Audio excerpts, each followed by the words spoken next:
balat, maganda ang itsura. Happy. Gaano ka-happy ngayon, Jenica? Alam nyo, gusto ko sana sabihin meron na. Wala pa dito. Single pa rin tayo dito. Actually, excited nga po ako sa day off ko bukas kasi medyo matagal na po ako walang day off. Ilang linggo na rin. Parang pa 1 month na po. So what do you mean day off bukas? Na wala akong work. Opo, kasi gumawa po tayo ng 3 pelikula this year. Tapos, ongoing po yung para sa teleserye po natin. So, talagang parang wala talaga tayong time. Pero ang goal naman talaga natin ay makapag-ipon dahil mayroon tayong 2 anak na binubuhay, kaya naman ma-achieve natin yan. So wala pang inspirasyon? Dito wala. So puro bio-essence ang kagandahan mo ngayon? Yes. Actually, magtatayo ako ng bayan sa bahay niya. Kasi masyadong busy eh. Parang bababa na lang siya pagising niya, nandun na, no? Pero natutuwa Are you talaga single? ako. Are you single? Me? No. Tinitrigger na daw eh. Munti ko nang i-push. So Jenica, yung 3 teleserye mo, pwede namang sabihin. Yung sa teleserye mo. Pwede na po. So, ang susunod po natin dito, Saving Grace ni Sharon Cuneta dito. Wow. Kung minahal tayo ng mga tao sa Dirty Linen bilang Lala, siguro po ngayon isusumpahan na po nila ako. Salbay ko. Okay lang. Buti na lang po nakapirma na ako sa The more you bioethics. hate, the more you love, di ba ganun yun? So okay lang yun. Okay lang. Kumusta ka-excel sa siya? Ako, sobrang saya dito. Nag-intindihan ko na ngayon bakit nauso yung mga megastar, diamond star. Iba pala talaga. Meron silang parang si megastar, parang meron siyang kasamang ring light. Alam mo yun sa Pinoy henyo, parang ang word na pinapahula sa kanya, respeto. Yung parang pag naglakad ka talagang mapapabaw ka talaga kasi iba yung elegance. And makikita mo rin na she is megastar because despite it all, she continues to be humble talaga yan. Kasi Jenica, anong feeling na yung dating ine-endorse ng mami mo ng mga bioessence, ikaw na ngayon nag-e-endorse? Natutuwa ako at wala akong ibang gusto para sa bioessence kundi another 30 years tapos yung anak ko naman. Okay lang. Abangan po natin. Ngayon pa lang Abangan parang natin. ano na namin yun. Abangan na natin. Magkikita-kita po tayo ulit sa 60th anniversary ng bioessence. Ilan taon na ba yung mga Andito bagay? naman po ako as ano na nun, as a visitor. Naku, napaaga pala. Parang ano pa lang yun. Siguro mga 21 yung mga anak ko nun. Anong sabi ng mom mo? Like, na bago endorser. Anong sabi ng po? mom mo? Masaya po siya. Ang sabi niya po sa akin, please give my regards to Dr. Emma. Kasi malapit po talaga si Mama at si Dr. Hindi siya nakapunta ngayon. Oo nga, may taping po siya. Busy sila sa Widow's War kasi locked in po sila. Sir, bilang bioessence ambassador po Sir, gusto ko naman bakit pagkatapos ng pagkasampal niya sa akin, inisip ko rin po kung gusto ko po siya tawagin Hinay. Pero lang po. Sir, ano yung question niyo, sir? Kasi po bilang bioessence ambassador po si Jenica, meron po limitations or bawal sa mga projects niya. Wala pwede na i-discuss. Or free, wala naman. Pwede siya kontrabida sa mga...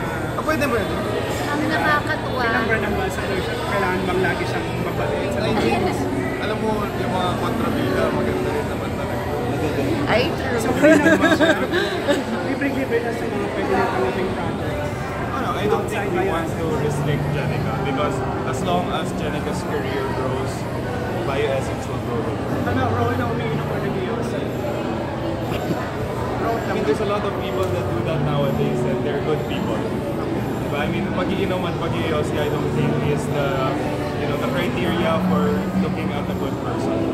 So, I mean, if that's I mean, it's a vice. We know that it's a vice, So, it's a vice that you picked up. I'm not saying that it's good, diba?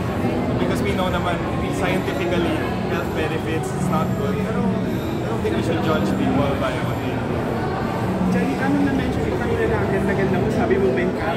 Speaking of makeup, ano yung tips mo sa lahat, babae, lalaki, tungkol sa makeup?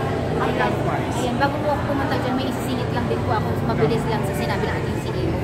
Another thing na naging reason ko to sign with Bioessence, I really like how I feel that my Bioessence family will support me in endeavors that I want to do outside show business.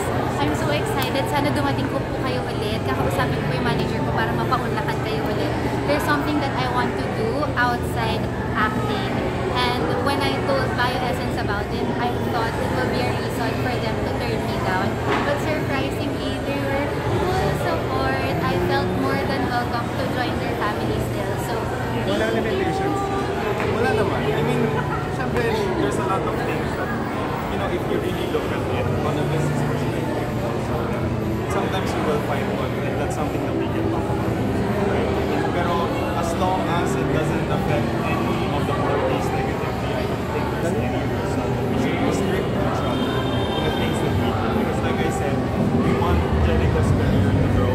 We want her to grow as a person in the same way that our company will grow with her.